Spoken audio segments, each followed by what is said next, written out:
देखिए हर खबर यहीं पर, सब्सक्राइब कीजिए TV9 भारतवर्ष। लॉकडाउन के दौरान राजस्थान में 26 लाख से ज़्यादा प्रवासी मजदूरों को रोजगार मिला है मनरेगा के थ्रू। इस वक्त मेरे साथ मौजूद है राजस्थान सरकार के उप मुख्यमंत्री और पंचायती राज मंत्री सचिन पायलट जी। पायलट साहब, किस तरह से ये संभव हो पाया, इतना बड़ा टारगेट इस विपरीत परिस्थिति के अंदर? अप्रैल के महीने में जब लॉकडाउन पहली बार लगा था, तभी हमने सोच लिया था कि जब कारखाने बंद हैं, फैक्ट्री बंद हैं, उद्योग बिल्कुल बंद है, तो जो श्रमिक भाई बहन हैं या जो मजदूरी करते हैं वो लोग क्या करेंगे, और ग्रामीण क्षेत्र में लोगों के हाथ में पैसा पहुंचे। इस दृष्टिकोण से हमने इस योजना को पुनर्जीवित करने की बात करी थी। 18 अप्रैल को राजस्थान में सिर्फ 62,000 लोग मनरेगा से काम पा रहे थे, और आज सुबह की रिपोर्ट मेरे पास है कि 26 लाख लोग इसमें जुड़ चुके हैं, जो रोज़ अपनी पगार और अपनी आमदनी कमा सकते हैं। हम लोगों ने इसके प्रावधान सरल बनाए, इसका टाइम बदल दिया, सुबह 6 बजे से लेकर दोपहर के 1 बजे तक रखा, और लोगों को व्यक्तिगत काम दिए। अब जो व्यक्ति अपने घर का निर्माण करेगा, अपने शौचालय का निर्माण करेगा, अपने खेत में काम करेगा, तो रुचि लेकर करेगा, उसको उसका काम भी होगा, उसको उसका पैसा भी मिलेगा। और हमने उसमें सोशल डिस्टेंसिंग मेंटेन कर कर लोगों को आगे बढ़कर काम करने का फोर्स किया। सफाई हो, हाथ धोएं, साबुन के पैकेट उनके नरेगा किट्स में रखे हम लोगों ने।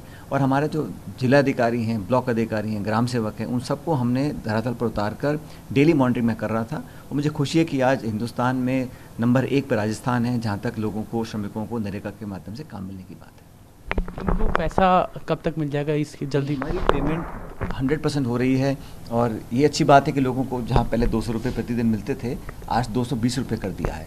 तो जो लेबर कंपोनेंट है, जो राज्य सरकार का हिस्सा है, वो हम लगातार लोगों को दे रहे हैं, और 15 दिन से पहले पेमेंट होनी चाहिए। 99.8% लोगों को समय पर पैसा मिल रहा है। तो आप कल्पना कीजिए, जो लोग बेरोजगार होकर वापस अपने गांव में आ रहे हैं, उनके लिए भी मैंने कल एक ऑर्डर निकलवाया है कि जो श्रमिक हमारे राजस्थान के हैं, जो बाहर राज्यों से आएंगे, उनको भी जॉब कार्ड बनाने में हम लोग मदद करेंगे, ताकि उनको काम मिले। जो आएगा वो अपना काम छोड़कर आ रहा है, हताश है, निराश है, तो उसको घर में अपने वापस पैतृक गांव में जब आएगा वो श्रमिक, तो उसको काम करने का मौका मिले। नरेगा में उसको जोड़ने का काम हम लोग कर रहे हैं। पायलट साहब, केंद्र सरकार ने कल एक आर्थिक पैकेज की घोषणा, और प्रधानमंत्री नरेंद्र मोदी ने पहली बार GDP का 10% मतलब 20 लाख करोड़ रुपए की घोषणा की है। आप किस तरह से देखते हैं? राजस्थान लंबे समय से आर्थिक मंदी से जूझ रहा था, क्या अपेक्षा है राजस्थान को इससे? संख्या तो बहुत बड़ी है, लेकिन आज मालूम पड़ेगा कि उसका वर्गीकरण कैसे कर रहे हैं, उसका ब्रेकअप क्या है।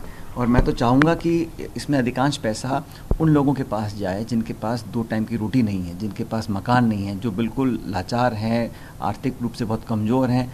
अधिकांश पैसा उनके पास जाना चाहिए। बाकी सेक्टर वाइज इसको डिस्ट्रीब्यूट करेंगे, ये देखना पड़ेगा। लेकिन मैं हमेशा मांगता आया हूँ कि राजस्थान और बाकी स्टेट्स को राज्य स्पेसिफिक फंडिंग मिलनी चाहिए, क्योंकि कोरोना का जो जंग है वो हम दिल्ली में नहीं लड़ रहे हैं, वो अलग अलग शहरों में है, अलग अलग अस्पतालों में है। उनके लिए doctor, medical kits, PPE, ventilators, दवाइयाँ, मास्क प्रदेश सरकारें लेकर आ रही हैं। इसलिए गवर्नमेंट को, भारत सरकार को, राज्य सरकारों को आर्थिक रूप से मदद देने का काम करना चाहिए। और ये 20 लाख करोड़ की जो घोषणा की है, ये मैं समझता हूँ स्वागत योग्य है, लेकिन अभी देखना पड़ेगा कि इसमें कितना कागज़ का खेल है, कितना लोगों के खातों में जाएगा, कितना राज्य सरकारों को मिलेगा, कितना मीडियम एंड स्मॉल के स्केल इंडस्ट्री को मिलेगा, कितना राइट ऑफ होगा। इसका जो ब्रेकअप है वो आज मालूम पड़ेगा। पायलट साहब, एक सवाल है मेरा कि चाइना से ये वायरस आया, उसके बाद देश में स्वदेशी की चर्चा थी, प्रधानमंत्री जी ने भी कहा स्वदेशी अपनाओ। आप प्रधानमंत्री जी की इस बात को किस तरह से देखते हैं, स्वदेशी वाली को, मेक इन इंडिया की बात को किस तरह से? ये तो बहुत पहले से सभी कहते आए। जब नई सरकार बनी दिल्ली में, तभी प्रधानमंत्री जी ने कहा कि make in India, stand up India, digital India, fit India, नारे बहुत सारे दिए हैं।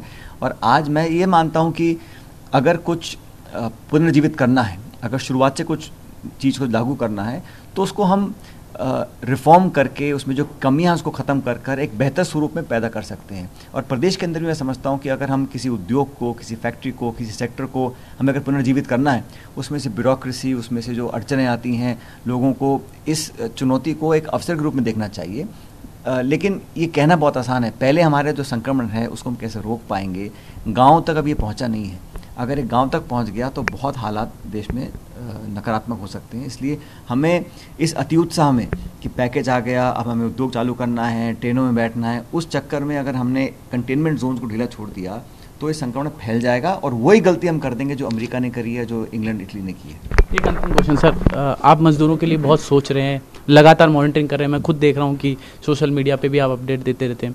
लगातार अधिकारियों से बातचीत कर रहे हैं, लेकिन राजस्थान सरकार भी मजदूरों के लिए काम करने की कोशिश कर रही है। लेकिन जयपुर में शास्त्री नगर में एक घटना देखने को मिली, मजदूरों ने, उनको खाना नहीं मिल रहा था, आंदोलन किया और 9 लाख करीब इन्होंने रजिस्ट्रेशन कराया बाहर भेजने के लिए, लेकिन अब तक पूरी तरह से भेज नहीं पा रहे और मजदूरों को, कईयों को राशन किट भी उपलब्ध नहीं हो पा रही। तो इसको लेकर क्या प्लानिंग्स है सरकार के पास? हमने कोशिश ये किया और ऐलान भी किया कि भाई कोई व्यक्ति कहीं का भी हो, बिहारी हो, बंगाली हो, मराठी हो, गुजराती हो, अगर राजस्थान में है तो देश का नागरिक है, उसकी हमें देखरेख करनी है। कैंप्स हम लोगों ने बनवाए हैं। कुछ राज्यों ने परमिशन नहीं दी है लोगों को भेजने के लिए, लेकिन हमारी सरकार ने कहा है, हमने कहा है जो व्यक्ति राजस्थान से वापस अपने घर जाना चाहता है उसका सारा खर्चा राज्य सरकार वहन करेगी। और सोनिया गांधी जी ने कहा है कि अगर कोई व्यक्ति के लिए सरकार नहीं करती है तो कांग्रेस पार्टी करेगी। सबसे करीब लोग हैं जिनका सब कुछ छिन गया, जो 1.5 महीने से भूखे हैं, तड़प रहे हैं, परेशान हैं, पीड़ित हैं, विचलित हैं, उन लोगों की मदद हम आज नहीं करेंगे तो फिर हम आगे की बड़ी बड़ी बातें क्यों कर रहे हैं। और जो घटना की आप बात कर रहे हैं, वहाँ ज़्यादातर बिहार और बंगाल के लोग थे जो वापस जाना चाहते थे, लेकिन वेस्ट बंगाल, असम और बिहार, इन 3 राज्यों ने अभी लोगों को लेने के लिए मना किया हुआ है। जैसे ही वो परमिशन देंगे उन लोगों को हम वापस भेजेंगे वहाँ पर। और वो कह रहे थे खाना भी नहीं मिल रहा। खाना नहीं मिला तो अगर कमी है उसको पूरा कराएंगे। हमने संकल्प तो लिया है, भामाशाह मदद कर रहे हैं, एनजीओ मदद कर रहे हैं, राज्य सरकारें मदद कर रही हैं और हमारे विधायक सब लोग कर रहे हैं। अगर कहीं कमी पेशी रहती है और इतना बड़ा शहर है, अगर यहाँ कहीं कमी सामने आती है तो उसको दुरुस्त करने का काम भी हम लोग करेंगे। कोशिश ये है कि लोगों तक खाना पहुँचे। गाँव में हम लोग ड्राई राशन पहुँचा रहे हैं, शहरों के अंदर हम लोग पका हुआ खाना पहुँचाने की कोशिश कर रहे हैं, नगर निगम भी कर रहा है, सब लोग कर रहे हैं। अगर कहीं कमी भी होगी उसको ठीक करेंगे। तो ये थे राजस्थान सरकार के उप मुख्यमंत्री सचिन पायलट, जिन्होंने साफ तौर पे कहा हमारी कोशिश है कोई भी भूखा ना सोए। साथ ही उन्होंने कहा कि आर्थिक पैकेज का बड़ा ऐलान हुआ है, लेकिन इसका इम्प्लीमेंटेशन किस तरह से होता है, विभाजन किस तरह से होता है, ये देखने वाली बात होगी। कैमरा पर्सन शक्ति के साथ जितेश जेठनदानी, TV9 भारतवर्ष, जयपुर, राजस्थान। परवाह देश की, सोमवार से शुक्रवार रात 10 बजे TV9 भारतवर्ष पर।